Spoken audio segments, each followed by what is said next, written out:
Hi friends, rubies unique ടേസ്റ്റിൻ്റെ മറ്റൊരു വീഡിയോയിലോട്ട് എല്ലാവർക്കും സ്വാഗതം. ഞങ്ങളാണ് റൂബിയും ജേഡനും. അപ്പം ഇന്നത്തെ വീഡിയോ നോർത്ത് ഇന്ത്യൻ ഡിഷായിട്ടുള്ള അവലും കൊണ്ടുണ്ടാക്കുന്ന ഒരു ഡിഷാണ്.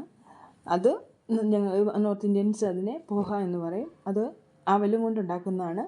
അപ്പം നമുക്കതിനു വേണ്ടി ഒരു 3 കപ്പ് അവലെടുത്ത് ഇച്ചിരി വെള്ളം ഒഴിച്ച് കഴുകി മാറ്റി വെച്ചിരിക്കുക നല്ലതായിട്ട്. അതുകൂടാതെ നമുക്ക് ഇതിലോട്ട് ആവശ്യമായിട്ട് കുറച്ച് നിലക്കടല ആവശ്യമുണ്ട് ഫ്രൈ ചെയ്തിടാൻ വേണ്ടി. കൂടാതെ നമ്മുടെ ഉരുളക്കിഴങ്ങ് ഒരു നീളത്തിൽ അരിഞ്ഞ് വെച്ച് അതും ഫ്രൈ ചെയ്ത് വയ്ക്കണം. ചൂടായിട്ടിരിക്കുന്ന നമ്മുടെ ചീനിച്ചട്ടിയിലോട്ട് നമുക്ക് കടുകിട്ട് പൊട്ടിച്ച് അരിഞ്ഞ് വെച്ചിരിക്കുന്ന നമ്മുടെ സവോളയും പച്ചമുളകും ഇഞ്ചിയും കൂടെ നല്ലതായിട്ട് വഴറ്റി കൊടുക്കുക. ഇച്ചിരി കറിവേപ്പിലയും കൂടെ ഇട്ട് അത് നല്ലതായിട്ട് വരണ്ട് വന്ന് കഴിയുമ്പോഴത്തേക്കും നമുക്കതിലോട്ട് ഒരു സ്വല്പം മഞ്ഞൾപ്പൊടി ഇട്ട് കൊടുക്കണം.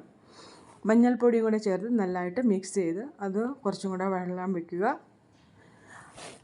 അതൊന്ന് സോഫ്റ്റായിട്ട് ഒന്ന് പാകമായി വരുമ്പോഴത്തേക്കും നമ്മൾ വറുത്ത് വെച്ചിരിക്കുന്ന നമ്മുടെ ഫ്രൈഡ് ഐറ്റംസ് ആയിട്ടുള്ള ഉരുളക്കിഴങ്ങും നമ്മുടെ നിലക്കടലയും കൂടെ ഇട്ട് കൊടുത്ത് നല്ലതായിട്ട് മിക്സ് ചെയ്യണം. വളരെ എളുപ്പത്തിൽ തയ്യാറാക്കാവുന്ന ഒന്നാണിത്. നമുക്കിത് ഈവനിങ് സ്നാക്സായിട്ടും ബ്രേക്ക്ഫാസ്റ്റിനായിട്ടും എല്ലാം നമുക്ക് യൂസ് ചെയ്യാവുന്നതാണ്. അത് ഇത്രയുമായി കഴിയുമ്പോൾ നേരത്തെ നമ്മൾ തയ്യാറാക്കി നനച്ച് വെച്ചിരിക്കുന്ന നമ്മുടെ അവൽ ഇതിലോട്ട് ഇട്ട് കൊടുക്കുക. അവലിട്ട് കൊടുത്ത് കുറച്ച് ഉപ്പും കൂടത്തിൽ നമ്മുടെ മല്ലിയിലയും കൂടെ അരിഞ്ഞ് ഇട്ടിട്ട് നല്ലതായിട്ട് മിക്സ് ചെയ്ത് കൊടുക്കണം. കണ്ടല്ലോ, കുറച്ച് മല്ലിയിലയും കൂടെ ഇട്ട് നല്ലതായിട്ട് മിക്സ് ചെയ്ത്, കൂടാതെ ഉപ്പും ഇട്ട് അതിൻ്റെ കൂടാതെ ഒരു നാരങ്ങയുടെ പകുതി നാരങ്ങയും കൂടെ നല്ലതായിട്ട് അതിലോട്ട് പിഴിഞ്ഞൊഴിച്ചിട്ട് നല്ലപോലെ മിക്സ് ചെയ്യണം. അപ്പം ഇവിടെ ഇത്രയേ ഉള്ളൂ.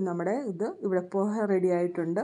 ബ്രേക്ക്ഫാസ്റ്റിനാണേലും ഈവനിങ് സ്നാക്സ് ആയിട്ടും യൂസ് ചെയ്യാം. അപ്പോൾ ശരി, മറ്റൊരു വീഡിയോ കാണുന്നവരെ ബൈ.